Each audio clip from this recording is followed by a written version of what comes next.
नमस्कार, मी राहुल कुलकर्णी. तुमचं NDTVमध्ये स्वागत आहे. प्रवीण गायकवाड यांच्यावरती जो हल्ला झाला, त्याला बरेच पदर आहेत. एक त्यांचं स्वतःचं म्हणणं आहे, की हा राष्ट्रीय स्वयंसेवक संघ आणि भारतीय जनता पार्टी ह्यांनी बामसेफ आणि संभाजी ब्रिगेड ह्याच्या विरोधामध्ये रचलेल्या व्यापक कटाचा एक भाग आहे. पोलिसांचं एक म्हणणं आहे. पोलिसांचं असं म्हणणं आहे, की ह्या सगळ्या प्रक्रियेमध्ये काही गोष्टी संयोजकांच्या चुकल्या आणि जे काही व्हिडिओ रेकॉर्डिंग झालेले त्याप्रमाणे गुन्ह्याची नोंद केलेली आहे आणि तो अदखलपात्रच गुन्हा आहे.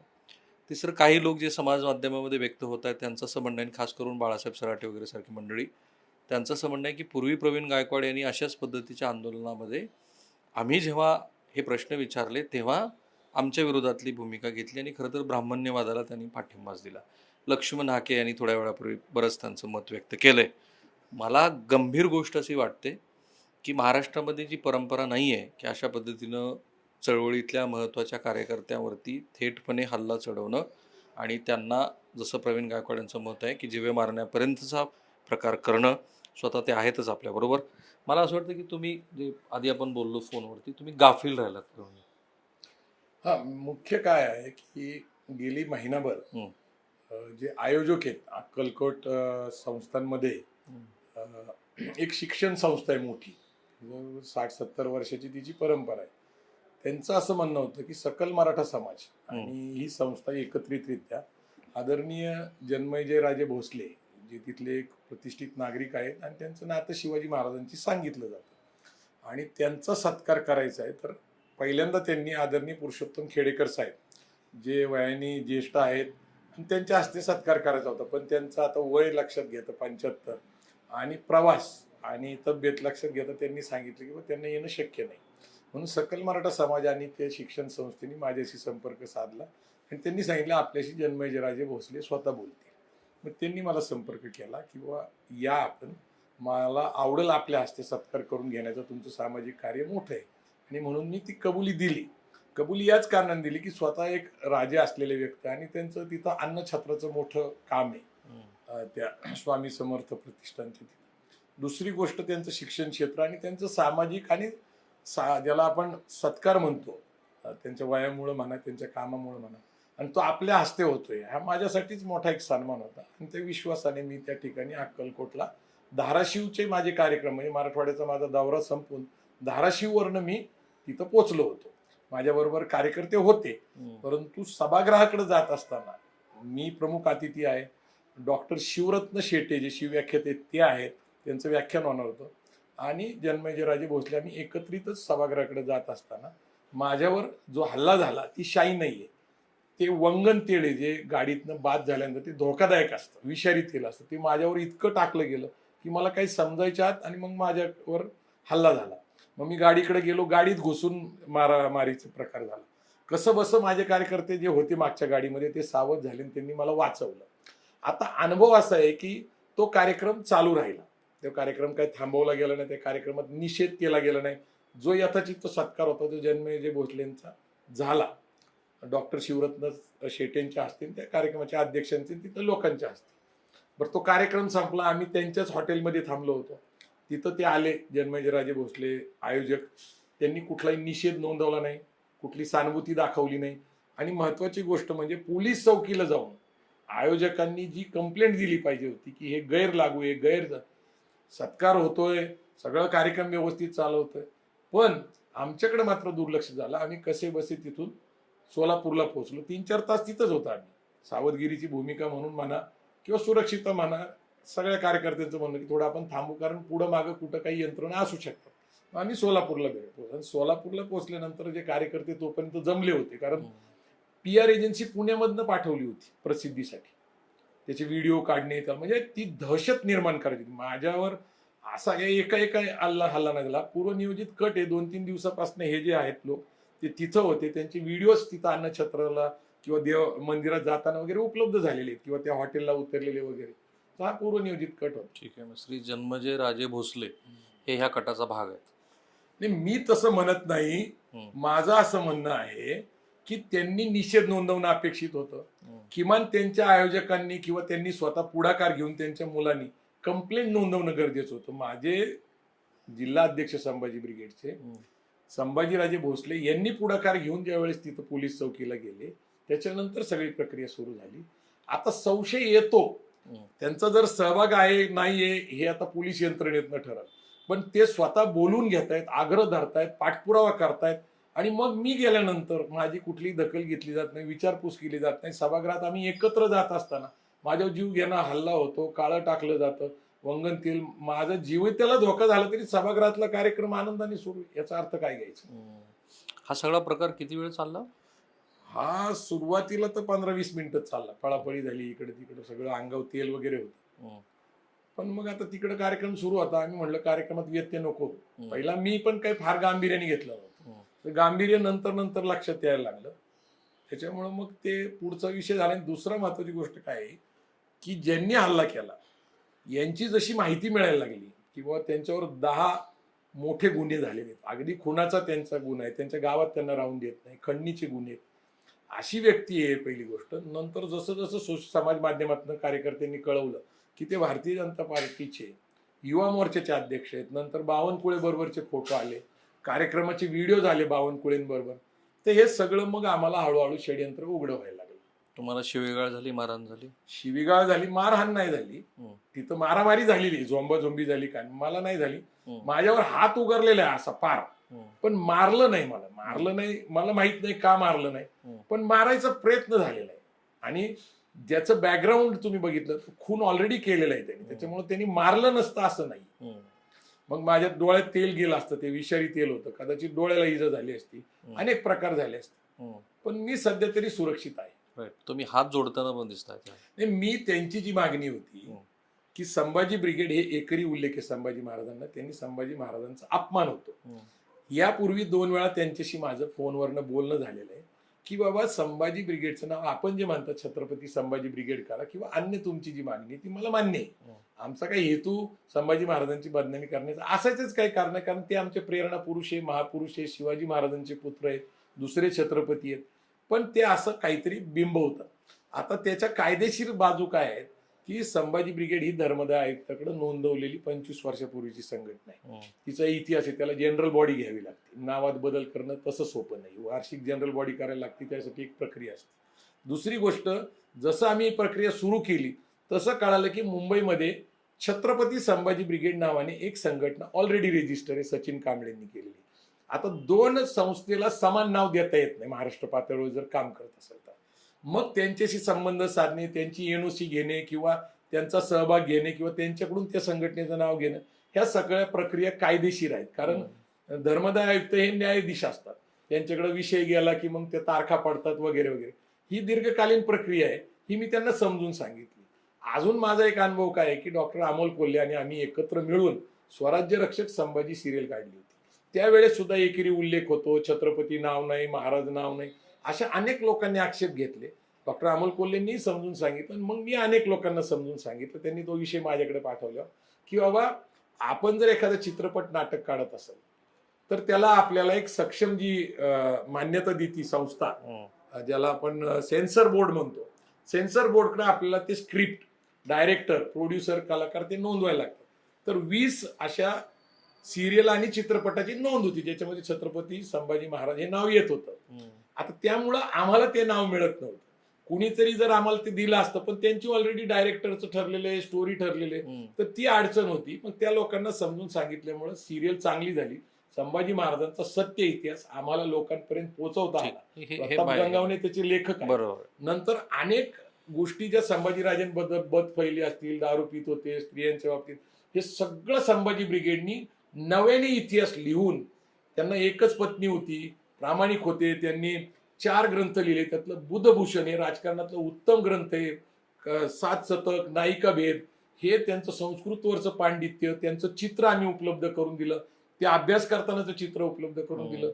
आणि जे संभाजीराजे आत्ता लोकांना कळलेत नव्याने, याच्यात संभाजी ब्रिगेडचं मोठं योगदान आहे. अशी संभाजी ब्रिगेड संभाजी महाराजांची बदनामी कशी करू शकते? नाही, याबद्दल तुम्हाला जे लोक ओळखतात त्यांना माहिती आहे. आता तुमच्या मांडणीतलं सगळ्यात मोठी अडचणीचा भाग जो पोलिसांनी मला सांगितला तो असा आहे की एकतर तिथे तो कार्यक्रम हा आतमध्ये असल्यामुळं परवानगीची गरज नव्हती आणि संयोजकांनी पोलिसांना कळवलं नव्हतं. दुसरं पोलिसांचं असं मत आहे की याच्यामध्ये जे व्हिडिओ रेकॉर्डिंग झालं ते नॉन कॉग्निझेबल ऑफेन्स आहे, कारण त्यांनी तुम्हाला मारहाण केली तर त्या मर्यादितच ते गुन्हे दाखल झाले. आणि तिसरी जी गोष्ट आहे ती जी तुमची मांडणी आहे की हे बामसेप आणि संभाजी ब्रिगेडला संपवण्याच्या कटाचा एक भाग आहे. असं म्हणतात की हा जो काटे आहे हा फार उत्साही कार्यकर्ता आहे, त्याला आपल्या पक्षाच्या नेतृत्वाच्या हे सगळं तुमच्या विरोधातलं करून लक्षात आणून द्यायचं होतं, आणि त्या प्रक्रियेतनं घडलेली ही गोष्ट आहे. एक गुन्हेगार प्रवृत्तीचा मनुष्य आहे, त्याला असं वाटलं की यातनं चमकोगिरी करून आपण काहीतरी करू शकू. त्याच्या पुढे फारसा काही त्याचा हेतू नाही आहे, पण ते तुम्ही आता जोडत आहात ते तुमची आजवरची जी काही वाटचाल आहे त्याला पूरक आहे अशा पद्धतीनं जोडत आहे.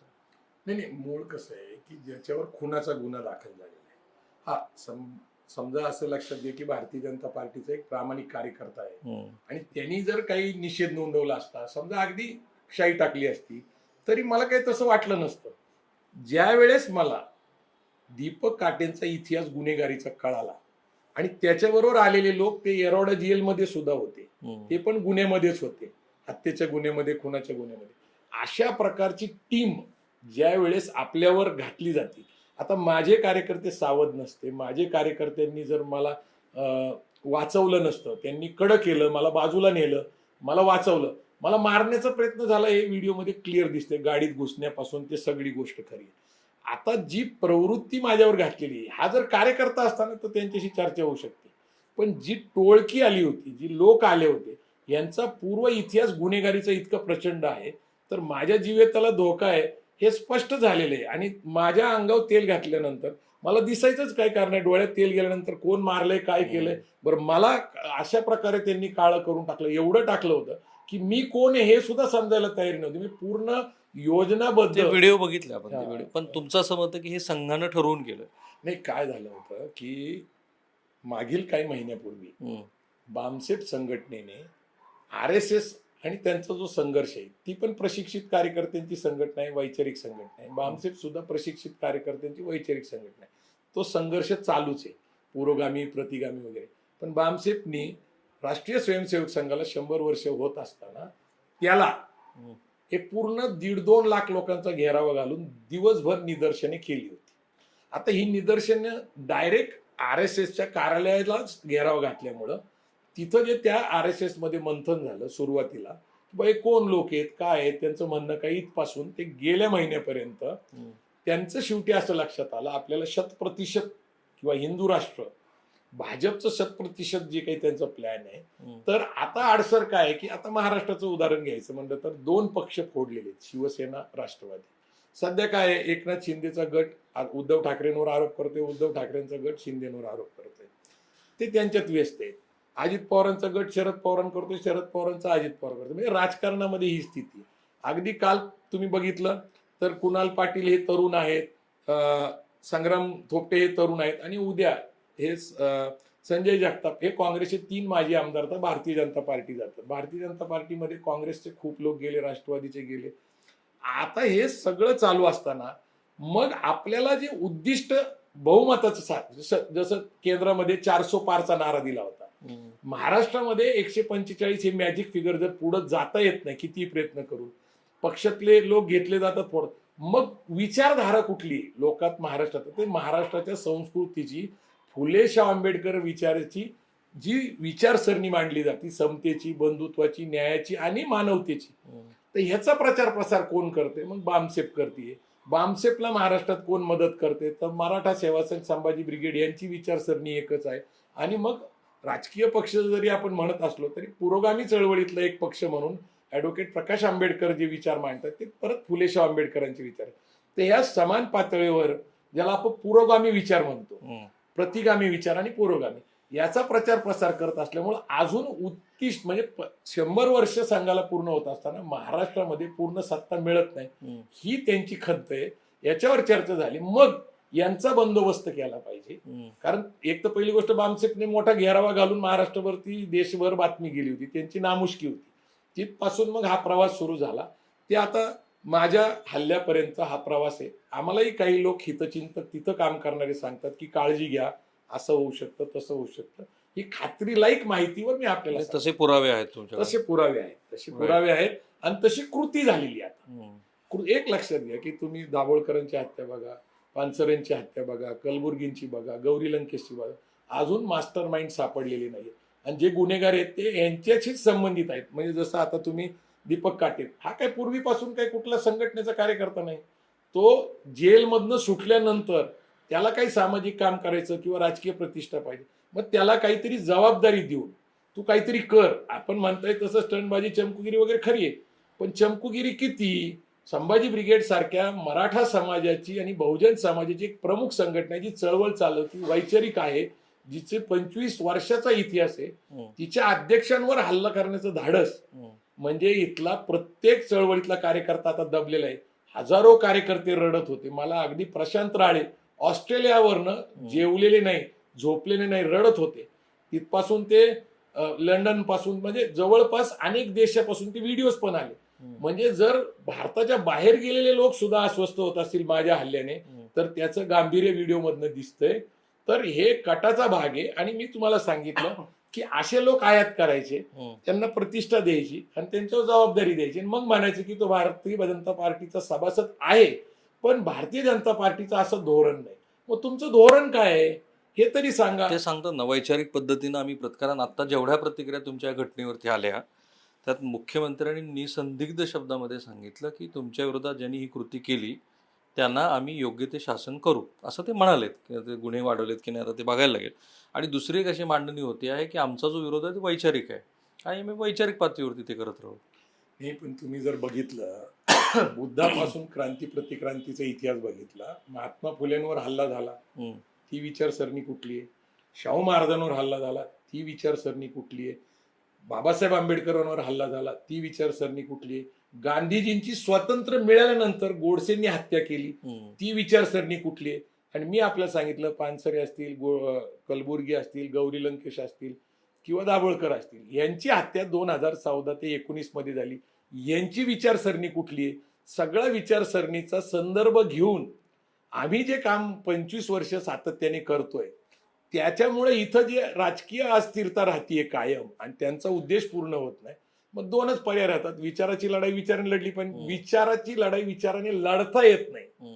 मग ते विचार संपवायला लागतात. याच्यासाठी ते पहिल्यांदा महापुरुषांची हत्या करतात. मी काही महापुरुष नाही, मी एक सामान्य कार्यकर्ता आहे. पण हे भीती निर्माण करणं चळवळीमध्ये आणि हत्या एकदा झाली, पण एक ते विसरतात की गांधी अजून मरत नाहीये. उलटा गांधी अजून अजून तावून सलकून निघतोय, अजून त्याची चर्चा वाढत चालली. महात्मा फुलेंची समता, महात्मा फुलेंची समता, शाहू महाराजांचं बंधुत्व, बाबासाहेब आंबेडकरांचा न्याय आणि शिवाजी महाराजांचं स्वतंत्र ही या राज्यघटनेची चौकट आहे पिरॅम्बलमध्ये. याला कुणीही धक्का लावू शकत नाही. पण त्यांना मनुस्मृतीच्या वर्णवर्चस्ववादी विचाराने हा देश चालवायचा. आता भीती निर्माण झाली आहे. नाही, ती वस्तुस्थिती आहे. तुम्ही 2000ला सत्ता आली, आपल्या संघटनेत भीती निर्माण झाली. नाही, भीती माझ्या संघटनेत नाही, मला आंबेडकरी चळवळीतले कितीतरी लोकांचे फोन आले की तुमच्यावर ज्यावेळेस हल्ला होतो, अगदी गौरव मोरे हा कलाकार आहे, हास्य जत्रा मधला प्रसिद्ध कलाकार, तो ढसाढसा रडत होता, अरे दादा म्हणले तुझ्या जीवावर मी फिरत होतो, आज माझं काय होणार. आणि अनेक विचारवंत, अनेक लेखकांनी मला कळवलं आता आम्ही कसं लिहायचं. संभाजी ब्रिगेडचा एक आधार होता, एक संरक्षण होतं. संभाजी ब्रिगेडच्याच अध्यक्षांवर हल्ला झाल्यानंतर ते दबले जातील, ते थांबतील आणि मग आपला विचार पुढे रेटता येऊ शकतो, असा तो विचार आहे, हिंदू राष्ट्राचा विचार आहे. ठीक आहे. मला ना या ठिकाणी एक गोष्ट सत्ताधाऱ्यांना निश्चित सांगायला पाहिजे, ते म्हणजे जर खरोखरच प्रवीण गायकवाड यांच्यावरती चमकोगिरी पद्धतीनं त्या दीपक काटेने हल्ला केला असेल तर एकतर त्याचं आधी पक्षातनं निष्कासन व्हायला पाहिजे, ते जाहीरपणे व्हायला पाहिजे. जी गुन्ह्याची कलमं आहे त्याचा पुनर्विचार करून आणखी कठोर गुन्हे खरोखर लावता येतील का ते बघायला पाहिजे. कारण महाराष्ट्र राज्याचे मुख्यमंत्री असं म्हणालेत की महाराष्ट्राची बिघडलेली राजकीय संस्कृती दुरुस्त करायला हवी. ती फक्त राजकीय नसून सामाजिक वातावरणात जो बिघाड झालेला आहे तो दुरुस्त करण्याच्या दृष्टीनं प्रयत्न व्हायला हवेत. त्याची सुरुवात दीपक काटेपासून होऊ शकते. कारण अशा पद्धतीचा हल्ला जो महाराष्ट्राने बघितला आहे ती काही आपली परंपरा नाही. भलेही तुमच्या विचाराच्या विरोधातला कोणीही कार्यकर्ता अशा पद्धतीनं आपले विचार मांडत असेल, कारण मला हे माहिती आहे की त्यांनी लोकसभा निवडणुकीमध्ये प्रवीण गायकवाडांनी मोहिते पाटील घराण्यानी शरद पवार यांचं एकत्रित येणं किंवा शाहू महाराजांनी निवडणूक लढावी याच्यामध्ये महत्त्वाची भूमिका वैचारिकदृष्ट्या मांडलेली आहे. हे म्हटल्यानंतर सुद्धा आत्ता अशी चर्चा आहे की जे संभाजी ब्रिगेडनं आजपर्यंत पेरलं तेच पुढं उगवून आलं. तुम्ही हेच केलेलं आहे. तुम्ही लोकांना अशाच पद्धतीनं काळे फासले. ज्यांनी ज्यांनी तुम्हाला वैचारिक विरोध केला त्यांचं अक्षरशः खंडन मंडन झालं. मधल्या काळामध्ये ब्राह्मणवादाला विरोध करता करता करता संघटना कधी ब्राह्मणांच्या विरोधात जाऊन बसली हेच कळलं नाही. नाही नाही, असं आहे की संघटनेचं जर धोरण बघितलं, तुम्ही कुठेही हिंसा झालेली नाही. भांडारकरच्या वेळेस कुणावर हल्ला झालेला नाही, काही नाही. भांडारकर ही वास्तू आहे, तिथं प्रतिकात्मक हल्ला झालेला आहे. ज्यांच्याबद्दल हे झालेलं आहे, आता बाबासाहेब पुरंदरेंवर ज्या कार्यकर्त्यांनी केलं होतं, त्यांनी जी शाई फेकलेली, त्यांच्यावर हल्ला नाही केलेला, जीवावर नाही भेटलेलं. किंवा गिरीश कुबेर यांच्यावर जे कार्यकर्त्यांनी केलं तर शाई फेकलेली. प्रतिकात्मक आंदोलनं करून निषेध नोंदवणं म्हणजे हिंसा करण्याचा उद्देश नाही. आम्ही जे पेरलं ते उगवलेलं नाहीये. एक सांस्कृतिक दहशतवाद आला होता मधल्या काळामध्ये. जेवढ्या संघटना होत्या त्यांनी दुर्दैवाने 2 दशकं ते जे काही केलं त्यामुळं अभ्यासक सुद्धा भिवून बसले होते की नको म्हणायचे या सगळ्या गोष्टी. नाही, अभ्यासक भिवूनच आहेत. तरी पण मधल्या काळामध्ये संभाजी ब्रिगेडमुळं जे आपण बघता की इतिहासामध्ये रामदास स्वामींचं मोठंच काम आहे, पण त्यांचं जे काम आहे ते छत्रपती शिवाजी महाराजांच्या स्वराज्यासाठी पूरक होतं असं सांगण्यापर्यंत पण ठीक आहे, म्हणणं हरकत नाही. काही त्यांच्या गोयांमध्ये दिसत असेल, पण त्यांना गुरुपदी बसवणं हे आता सिद्ध करता येत नाही. कारण त्यावेळेस ज्यावेळेस शिवाजी महाराजांनी स्वराज्याचं स्वातंत्र्याचं काम सुरू केलं होतं त्यावेळेस ते महाराष्ट्रात नव्हतेच. दादोजी कोंडदेव यांना शिक्षक, गुरु, पालक इथपासून ते जेम्स लेनच्या माध्यमातून वडीलपर्यंत नेलं होतं, जे अत्यंत निषेधार्हच आहे. मग प्रतिकात्मक आंदोलन का करावं लागलं, तर जेम्स लेनचं पुस्तक हे बंदी घालावी असं आदरणीय आमदार रेखाताई खेडेकर त्यावेळेस सभागृहात सांगत होत्या, पण सरकारने बंदी घातली नव्हती. सरकारने बंदी नाही घातली, मग करायचं काय? काहीतरी केलं पाहिजे ना. कुणाकडे जायचं? प्रकाशक इथले नव्हते, परदेशातले होते. ऑक्सफर्ड प्रकाशन होतं, पब्लिकेशन. मग असा प्रश्न येतो की कुठंतरी निषेध नोंदवला. जेम्स लेनचा अपवाद वगळता इतर जी आंदोलनं झाली त्याच्यामध्ये हिंसक पद्धतीचे मेसेजिंग खूप होती. तेच आता महाराष्ट्रानं स्वीकारलं असं म्हणतात. नाही नाही नाही, हिंसक आंदोलन केलं नाही. संभाजी ब्रिगेड ही प्रशिक्षित कार्यकर्ते, वैचारिक कार्यकर्ते, लेखक आणि वक्त्यांची संघटना, ही जगमान्य संघटना आहे. हिच्यातनं हजारो तरुण घडलेले आहेत. तुमच्या संघटनेची दहशत नव्हती लोकांवर. आता दहशत असायचं काय कारण आहे? सगळं राजरोसपणे चालू आहे. आमची जर दहशत असती, समजा बाबासाहेब पुरंदरेंचा निषेध आम्ही नोंदवलेला आहे की त्यांनी सांगितलं की शिवाजी महाराज, जिजाऊ आणि दादोजी कोंडदेवचं गोत्र एक होतं. कसं काय गोत्र एक असेल? काय नातं आहे दादोजी कोंडदेवचं? हे सगळे गोष्टी त्यांनी जो चुकीचा इतिहास कादंबरीमय लिहिलेला आहे तो मी नाही, तर जयसिंगराव पवारांनी त्यांच्याबरोबर सहकार्य म्हणून काम केलेल्या माणसांनी नंतर सिद्ध केलं की हे सगळं खोटं आहे, कादंबरीमय. आता मला सांगा, बाबासाहेब पुरंदरेंना महाराष्ट्र भूषण पुरस्कार दिला, त्यांना केंद्र सरकारने काहीतरी ते प्रतिष्ठेचा एक पुरस्कार दिला, मला नेमका आठवत नाही, ते केंद्राने दिला त्यांना, विश्व काहीतरी दिलं, म्हणजे केंद्रानेही त्यांचा सत्कार केला. मग प्रश्न असा आहे की आमची जर दहशत असती तर मग ह्या गोष्टी आमच्या निषेध असताना सुद्धा का केल्या जातात? म्हणजे आम्हाला डिवचण्यासाठीच केल्या जातात. आम्ही जे चुकीच्या गोष्टी सांगतो, म्हणजे दादोजी कोंडदेवचा पुतळा पुण्यातनं हलवला किंवा दादोजी कोंडदेवचा इतिहास जे महत्व होतं ते कमी केलं, कारण ते होते का तर होते. जयसिंगराव पवारांनी प्रामाणिक जे होतं ते लिहिलंय, 4थीच्या पुस्तकात दुरुस्त केलं. मग आता हा जो सांस्कृतिक संघर्ष, जसं आता संभाजीराजांना त्यांना बदफैली महिने म्हणायचं, थोराताची कमळा पिक्चर आला कसा, काढला कोणी? आणि त्यांचा संबंध, अण्णासाहेब नावाचं पुस्तक जे आहे ते भालजी पेंढारकरवर आहे, त्यांचा संघाचा तिथं फोटो आहे, त्याच्यात आदरणीय डॉक्टर हेगडेवार आहेत, गोलवलकर गुरुजी आहे, अण्णासाहेब पुस्तकामध्ये आहेत ते. मग हे जे चित्रपट निघत होते याच्यामधून जी विकृती पसरवली, याची जबाबदारी कोणाची?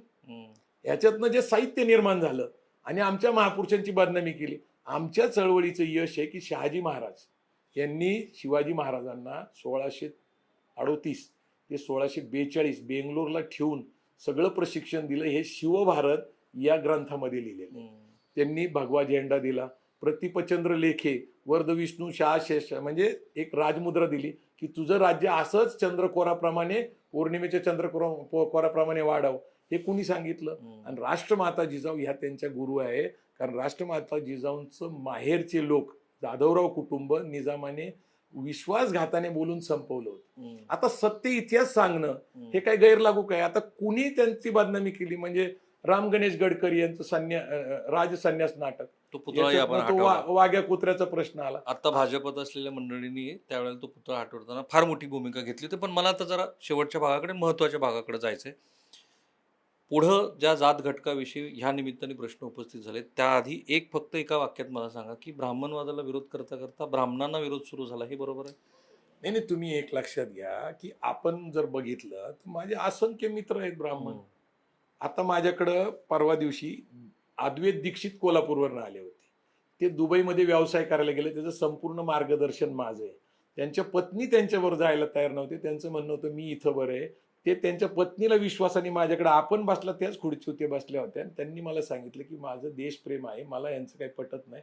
मी 1 तास त्यांना बदललेलं जग, बदललेली दुबई, बदललेला काळ, बदललेला अर्थकरण, बदललेला उद्योग आणि आपण 21व्या शतकामध्ये 91च्या जागतिकीकरण खाजगीकरणानंतर हम्म. कसे उद्योग बदललेले आहेत, कशी आर्थिक स्पर्धा.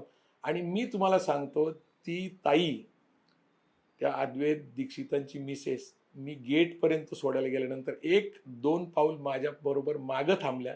नवरा पुढे मला एकच म्हटले, दादा 1 तासामध्ये तुम्ही माझ्या भविष्याचे 20 वर्षाचं आयुष्य बदलले. मी दुबईला चालले. करेक्ट. आणि ही जी मांडणी प्रवीण आता करतायत ना, ती मांडणी मी गेल्या काही वर्षापासून बघतोय. खास करून मनोज जरांगे पाटील यांच्या आंदोलनाच्या वेळेला सुद्धा प्रवीण गायकवाड यांची भूमिका ही ह्या निमित्ताने सामाजिक दुही तयार होते आहे अशी होती. त्याबरोबरच अलीकडच्या काळामध्ये मराठा समाजातल्या तरुण मुलांनी उद्योग करावा ह्याबद्दलची त्यांची आग्रही मांडणी असते. आता मी जे त्यांना प्रश्न विचारले ती चर्चा आता महाराष्ट्रात सुरू आहे. आणि आणखीन एक चर्चा सुरू आहे जी लक्ष्मण हाकेंनी उपस्थित केली की बहुजनाच्या परिप्रेक्षामध्ये ओबीसी समाज घटक, मला हे माहिती की तुम्ही त्यावेळेला मनोज जरांगे पाटील यांच्या भूमिकेला तसा वैचारिक विरोध केलेला आहे, पण लक्ष्मण हाके तुम्हाला तो प्रश्न विचारतायत आणि ते जसा विचारतायत तसं अनेक जणांच्या मनात असेल की बहुजनाच्या व्याख्येमध्ये मराठी सोडून बाकी नव्हते का, की ज्यामुळं बहुजन समाजाची व्याख्या आम्ही नाही केलेली. ती महात्मा फुले, शाहू महाराज, बाबासाहेब आंबेडकर, विठ्ठलरामजी शिंदे. बहुजन म्हणजे बहुसंख्य लोक. बहुसंख्य लोक कोण? तर वर्ण व्यवस्थेमध्ये शोषित आणि शोषक वर्ग. आता शेतकरी मराठा जो वर्ग आहे हा बहुजन समाजाचाच घटक आहे. बहुजन शब्द हा बुद्धापासून आहे. बहुजन हिताय बहुजन सुखाय, बुद्धाने पहिल्यांदा मांडला. तो पुढं व्यापक आला विठ्ठलरामजी शिंदेंनी. आणि विठ्ठलरामजी शिंदेनंतर अलीकडच्या सगळ्या ज्या काही संस्था आहेत, आता ते म्हणतायत मराठ्यांचं काही बहुजनांसाठी काम नाही. मराठा शिक्षण संस्था किती आहेत तुम्ही बघा. अखिल भारतीय मराठा शिक्षण परिषदच्या म्हणजे चळवळीमधनं, कारण आता मराठा महासंघ, मराठा सेवा संघ आहे, पण अखिल भारतीय मराठा शिक्षण परिषद ही चळवळ होती शाहू महाराजांच्या मार्गदर्शनाखाली. केशवराव जेदे, शंकरराव मोरे असे शेतकरी कामगार पक्षात नंतर जे यांनी पूर्ण बघा. पंजाबराव देशमुखांची जी संस्था आहे शिवाजी शिक्षा, हजारो बहुजन समाजाचे तरुण शिकले, मोठे झाले. ही मराठ्यांच्या शिक्षण संस्थेची देणी. पुण्यामध्ये शिवाजी मेमोरियल सोसायटी आहे, शिवाजी मराठा सोसायटी आहे, बापूजी साळुंके संस्था आहे आणि सगळ्यात मोठी आदरणीय शरद पवार ज्याचे अध्यक्ष आहेत आता आणि भाऊराव पाटील यांनी स्थापन केलेली रयत शिक्षण संस्था ही आशिया खंडातली सगळी मोठी संस्था. तिथं कुठं जातीचा प्रश्न आला? सगळा बहुजन समाजच पहिल्यांदा शिकला. सहकार चळवळ मराठ्यांनी उभी केली, साखर कारखाने उभे केले, सूत गिरण्या उभे केल्या, दूध संघ उभे केले, कुक्कुटपालन उभे केले, शिक्षण संस्था उभ्या केल्या. साखर कारखान्यानंतर मोहिते पाटलांचं खूप मोठं उदाहरण आहे. शंकरराव मोहिते पाटलांनी जी प्रेरणी ग्रामीण भागामध्ये केली, त्यांनी सगळं उभं केलं. एवढी मोठी शिक्षण संस्था उभ्या केल्या. यातनं काय फक्त मराठी शिकले का? हे मराठा समाजाचं योगदान मोठे. पण मराठा सेवा संघ संभाजी ब्रिगेडनी 350 जिजाऊ ज्ञान मंदिर उभं केलं आणि हजारो मुलं त्यातनं शिकली. त्याला काही जातीची सीमा नाहीये. आम्ही पतसंस्था उभ्या केल्या जवळपास 300-350, 9 बँका उभ्या केलेल्या आहेत. आणि आज मी तुमच्याशी बोलतोय तर मराठा क्रांती मोर्चानंतर आणि मूर्खता गायकवाड आयोगानंतर मी त्याच्यावर काम केल्यानंतर माझ्या लक्षात आलं की आरक्षणाच्या मर्यादा आहेत. आरक्षणाकडून अर्थकरण ही मांडणी करत असताना अहद ऑस्ट्रेलिया, तहत कॅनडा, अवघा मुलूक आपला, चला जग जिंकूया, नवी दिशा, नवा विचार, हे संभाजी ब्रिगेडच्या 25 वर्ष पूर्ण होत असताना अधिवेशनात आम्ही सांगितलं. आता आपल्याशी बोलत असताना मी गेल्या आठवड्यामध्ये माझ्याकडे एक कार्यकर्ता हा काँगो रिपब्लिक वरनं आला होता, आफ्रिकेवरनं. आणि त्यांनी पहिल्यांदा आपल्या आईला सोन्याची बोरमाळ केली होती, कपडे घेतले होते नवीन. कधी त्याच्या आईला नशिबात कपडे नवीन नव्हते, फाटलेल्या साड्या 2-3 एकत्र करून ती जगत होती माय माऊली. वडिलांना कपडे घेतले, घराची डागडुजी केली. जाताना मला भेटायला आला, गळा भेट घेताना रडला, कारण तो आत्महत्या करायला चालला होता. त्याला अहद ऑस्ट्रेलिया, तहत कॅनडाची चळवळ कळली आणि तो तिकडे गेला आणि आज महिन्याला 50,000 पाठवतो. मग तो इथून परदेशात गेला. आम्ही सुखरूप तो तिथं पोहोचल्याची काळजी घेतली. मग मी माझ्या चळवळीतल्या कॉर्डिनेटर जे आहेत देशामधले आणि विदेशात मधले त्यांच्याशी चर्चा केली की आपण इतके वर्ष काम करतो, यश काय आलंय आपल्याला. तर त्यांनी सांगितलं की आम्हाला एक 3-4 दिवस द्या, अभ्यास आणि माहिती पूर्ण खात्रीशीर घेतल्यानंतर 52 देशामध्ये 20,000 तरुण परदेशात गेलेले आहेत. याच्यात आम्ही जात बघितलेली नाही, धर्म बघितलेला नाहीये, ओबीसी आहे का, एससी आहे का, एसटी आहे का. आणि ज्यांच्याबद्दल तुम्ही बोलताय ते हाके साहेब माझे जवळचे मित्र आहेत. तेही तुम्हाला मित्र म्हणून बोलतात, फक्त ते एवढंच म्हणाले की तुमच्या भूमिकेमुळं सत्तेत कुठूनही असला तरी मराठाच राहील, अशी ती म्हणते. नाही, मूळ मुद्दा काय आहे की मंडल कमिशन नंतर ओबीसी समाजाला आशा निर्माण झाली की ओबीसींचा मुख्यमंत्री होईल.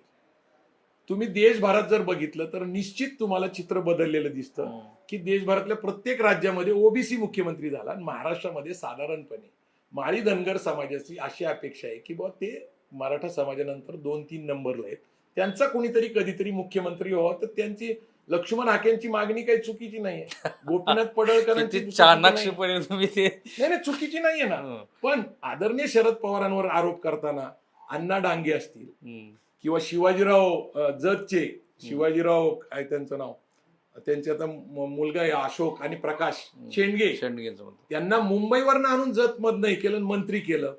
त्यांनी शिवसेनेतनं सोडल्यानंतर छगन भुजबळांना मदत केली, त्यांना मंत्री केलं. तुमचे आदिवासी मंत्री तशी यादी खूप आहे. शरद पवारांनी वेगळ्या समाज घटकांना केलं, पण असं म्हणतात माझा शेवटचा प्रश्न, आठवलेंना समाज कल्याण मंत्री केलं आमदार नसताना. आपल्याकडे वेळेची हे महाराष्ट्राला माहिती आणि ती त्याबद्दल मराठा समाजावर ज्यावेळेस जातीचा आरोप होतो तर बहुजन समाजाला घेऊन जाणारा शरद पवारांसारखा नेता असेल, मराठा सेवा संघ संभाजी ब्रिगेड सारखी, तर अज्ञानात होत असेल तर नाही. राष्ट्रीय समाज पक्षाची स्थापना होत असताना माधव जानकर त्याचे संस्थापक अध्यक्ष, हाके त्यांचे युवक अध्यक्ष, पडळकर त्यांच्याबरोबर होते. आणि त्याची भूमिका मांडण्यासाठी चौंडीला 2003ला 31 मेला मी सुद्धा प्रमुख कार्यकर्ता होता. तुम्ही कसं काय मला बोलवलं? मी समाजामध्ये फुलेशाह आंबेडकर शिवरायांची विचारसरणी मांडतोय. आज चोंडीचं असेल किंवा वाफगावचं असेल स्मारक मालोजीराव होळकरांचं, मल्हारराव होळकरांचं, याच्यासाठी आम्ही प्रयत्न करतोय. आमच्यासाठी सगळे महापुरुष सारखेच आहेत ना, आम्ही काही जातीत त्यांना वाटत नाही ना. ठीक आहे. एक शेवटचा प्रश्न आहे. शाहू फुले आंबेडकरांमुळं आणि नंतर ब्राह्मणेतर चळवळीमुळे महाराष्ट्रात सामाजिक सुधारणा झाल्या, याबद्दल काही दुमत नाहीये. सत्तेत पण योग्य त्या समाज घटकाला वाटा मिळत गेला. पण काय झालं, 1998 नंतर एका प्रादेशिक पक्षाची स्थापना झाल्यानंतर महाराष्ट्रामध्ये एक जातीयवाद वाढला, महाराष्ट्र खूप चुकीच्या दिशेनं गेला, अशी एक मांडणी होते. आणि आता भारतीय जनता पार्टीनं तर त्यात खूप मोठी भर घातली. म्हणजे तुम्ही राष्ट्रवादी काँग्रेस बद्दल बोलताय, तर ते 99 10 जून 99ला मुंबईमध्ये सभा झाली. आदरणीय शरद पवार साहेबांनी एक मुद्दा उपस्थित केला होता परकीय नागरिकाचा, आणि तो राष्ट्रपती पंतप्रधान नाही विसरतायत लोक, कारण काळ खूप गेला, 35 वर्ष मागे. पवार साहेबांना पक्षातनं काढलं होतं, पक्षात सोडलं नाही. त्यांनी एक धोरणात्मक निर्णय मांडला की आम्ही आहोत, कारण त्यावेळेस मास लीडर पवार साहेब होते. पवार साहेबांचा हक्क होता पंतप्रधान पदावर, तो त्यांना डावलण्यात आला. नरसिंहरावांनी आपलं बॅग बांधली होती, ते आंध्र प्रदेशला गेले होते, त्यांना परत बोलून आणलं. काँग्रेस पक्षाने शरद पवार साहेबांचा हक्क, अधिकार, ज्ञान, ताकद, कुवत असताना सुद्धा त्यांचा पंतप्रधान पदाचा दावा डावलला. मग ते बाहेर पडले. त्याच्यामध्ये संगमा त्यावेळेस प्रमुख होते, तारिक अनवर होते, आणि मग पवार साहेबांनी 99ला पक्ष स्थापन केला. आता काय आहे की त्या पक्षावर तसे आरोप होतात. पण तुम्ही मला सांगा, छगन भुजबळ कुणाबरोबर गेले, मधुकर पिचड कुणाबरोबर गेले, म्हणजे तुम्हाला मी असे सगळे, धनंजय मुंडे नंतर कुणामुळे गेले, त्यांची राजकीय कारकीर्द टिकली कुणामुळं, त्यांचं अस्तित्व टिकलं कुणामुळं, मी तुम्हाला अनेक लोक, आता सुद्धा एकनाथ खडसेंवर अन्याय झाला, ते पण मुख्यमंत्री व्हायला पाहिजे होते, पण त्यांना पक्षात अत्यंत बाद करून टाकलं. आणि त्यांना आश्रय कुणी दिला? ओबीसी नेते आहेत ना ते, लेवा पाटलांचे. म्हणजे ज्या ज्या लोकांना खरं तर सभागृहामध्ये अस्तित्व असलं पाहिजे, ज्यांच्याकडे अनुभव आणि ज्ञान आहे, त्यांना पवार साहेबांनी कायमच आधार दिले नाही. पण पवार साहेबांचं जे व्याप आहे, 2 वेळा पंतप्रधान पद त्यांचं हुकलेलं आहे. हे का? तर महाराष्ट्रामध्ये अशी चुकीची मांडणी, चुकीची पेरणी आणि काँग्रेसचं केंद्रातलं जे राजकारण आहे ते टिकवण्यासाठी मास लीडर संपवले जातात. जसं ममता बॅनर्जी आहे किंवा जगनमोहन रेड्डी आहे, पवार साहेब आहे. म्हणजे जे जे लोक आपल्या राज्यामध्ये ताकद बाळगून आहे त्यांना ढकलून द्यायचं. म्हणजे तुम्ही जर 80 ते 85 मध्ये बघितलं तर AR अंथुले मुख्यमंत्री झाले, शिवाजीराव निलंगेकर मुख्यमंत्री झाले, आणि तिसरे मुख्यमंत्री जे झाले, मला आता नेमकं नाव आठवना, 3 मुख्यमंत्री झाले, ते तिघांनाही राजीनामे द्यायला लागले. आणि ते केंद्रात वादग्रस्त असलेले बाबासाहेब भोसले, ज्यांच्यामुळं कैलासवासी आमदार अण्णासाहेब पाटलांना आत्महत्या करायला लागली, ते बाबासाहेब भोसले. त्यांना काही चळवळीचं ज्ञान नाही, पक्षाचं ज्ञान नाही, ते पब्लिक लीडर नाहीयेत. अशा लोकांना लादलं जातं. तुम्ही जर 80 ते 85 पाहिलं, मग परत पवार साहेब ज्यावेळेस येतात, वसंतदादा पाटलांवर अन्याय झालेला आहे, यशवंतराव चव्हाणांवर अन्याय झालेला आहे. तर महाराष्ट्राचं जे राजकारण आहे, मराठा राजकारण जरी असलं तर ते बहुजन समाजाचं, बहुजन हिताचं राजकारण आहे. एका जातीचं राजकारण महाराष्ट्रात बिलकुल नाही, आणि ते मराठा कुठलाही नेता मान्य करणार नाही. पण तुम्ही लक्षात घ्या, 95ला मनोहर जोशी मुख्यमंत्री होते, पण शेवटची टर्म राहिली असताना नारायण राणे हे मराठा मुख्यमंत्री केला पाहिजे आपल्याला जर बहुमत मिळायचं असेल, अशी चळवळ शिवसेनेत आणि भाजपमध्ये आली, पण ते झाले. आता देवेंद्र फडणवीस यांनी ज्यावेळेस मागच्या वेळेस 2 पक्ष फोडले, त्यावेळेस म्हणजे पहिली शिवसेना फोडली. शिवसेना फोडल्यानंतर त्यांना वाटत होतं मुख्यमंत्री होतील, त्यांना मुख्यमंत्री न करता आपल्याला निवडणुकीला समोर जायचे, म्हणून मराठा नेता पाहिजे, म्हणून परत एकनाथ शिंदेंना केलं. आणि एकनाथ शिंदेला केल्यानंतर उद्धव ठाकरेंबरोबर एक सहानुभूती राहणारे टक्का आपल्याला कमी होईल ह्या भीतीपोटी परत शरद पवार अजित पवारांचा पक्ष फोडला. अर्थात अजित पवार 19ला त्यांच्याबरोबर उपमुख्यमंत्री पदाचं 1.5 दिवसाचं सरकार स्थापन केलं होतं. म्हणजे अजित पवार आपल्याकडे येऊ शकतात, ते कदाचित असेलही. पवार साहेबांना गाफील ठेवलं. पवार साहेबांसारखा ज्ञानी नेता, शिक्षण क्षेत्र असेल, क्रीडा असेल, सांस्कृतिक असेल, कुठलं म्हणून ज्या क्षेत्राला पवार साहेबांनी स्पर्श केला नाही, अशा माणसाचा द्वेष का करावा? मंडल कमिशन कुणी लागू केलं? मंडल देशामध्ये पहिलं जर लागू करायचं धाडस केलं तर ते शरद पवारांनी केलं. मंडलमुळे ओबीसींना लाभ नाही झाला का? आणि त्याच्यातनं मुलं शिकली नाही का? त्यांना सत्तेची पदं मिळाली नाही का? महिलांना पहिलं आरक्षण कुणी दिलं? महिलांना सैन्यामध्ये कुणी दिलं? पवार साहेबांचा अभ्यास केला पाहिजे आरोप करण्यापेक्षा. आता काय झालंय, धनगर मराठा संघर्ष उभा केला की भारतीय जनता पार्टीमध्ये स्थान मिळतं, आणि वापरलं की फेकून देतं. माधव जानकर साहेबांचं काय झालं? त्यांना संपवलं. पडळकरांचं काय झालं? अण्णा डांगेंचं काय झालं? हळूहळू वापरायचे आणि फेकून द्यायचे. कारण जितका उपयोग आहे आरोप प्रत्यारोप आणि अस्वस्थ वातावरण करण्यासाठी, मी सर टीव्हीवर जायचं 2018 नंतर बंद केलं. कारण ज्या प्रकारच्या चर्चा होतात त्या दर्जेदार होतच नाही, विचाराला धरून होतच नाही. आरोप प्रत्यारोप, जातीवाद पसरवणे, धार्मिक दंगे करण्यासाठी प्रोत्साहन देणे, अशा चर्चेमध्ये मी सहभाग घेत नाही. तुमच्यासारखा एक विचारवंत मित्र मला ज्यावेळेस आग्रह करतो तर मी एक मुलाखत आपल्यासाठी केली, पण नम्रपणे सांगतो की सध्या जे वातावरण आहे हे अस्वस्थ आहे, विश्वस्त नाही. Thank you so much. कारण वेळेची मर्यादा आहे. मला असं वाटतं की ज्यांना असं वाटतं की प्रवीण गायकवाड यांना मी प्रतिप्रश्न करायला पाहिजे, ते मी सगळे केले. त्यांनीही त्याला प्रतिवाद केला. त्याही उपर तुमची काही मतं असतील आणि कुणाला आमच्याशी संवाद साधायचा असेल तर आम्ही तर तयारच आहोत. सध्या महाराष्ट्रामध्ये जे काही वातावरण आहे त्या वातावरणामध्ये अक्कलकोटच्या घटनेमागं खरोखरच इतका व्यापक कट असेल तर चिंता वाढावी अशी स्थिती आहे. कारण विचाराचा विरोध विचारांनी करायला हवा असं आपण मानतो. आणि आत्ता ज्या पद्धतीची दृश्य दिसत आहेत, दीपक काटेंनी प्रवीण गायकवाड यांच्यावरती हल्ला केला, त्यांचं कुटुंब त्यावेळेला त्यांच्याबरोबर होतं. त्यांच्या मिसेसशी मी ही मुलाखत रेकॉर्ड करण्याच्या आधी बोललो आणि मलाही खूप वाईट वाटलं की ज्या पद्धतीनं त्यांच्यासमोर त्यांच्या पतीवरती हा हल्ला झाला, तर पोलिसांनी याच्यामध्ये कठोरात कठोर कारवाई करायला हवी. कारण त्यांनी महाराष्ट्रात चांगला संदेश जाईल, भलेही तुमचा कोणाचाही प्रवीण गायकवाड यांच्याबद्दलचा आक्षेप असेल कोणत्याही स्वरूपाचा. कॅमेरामन निकेतन मानेचा मी राहुल कुलकर्णी, NDTV मराठी, पुणे.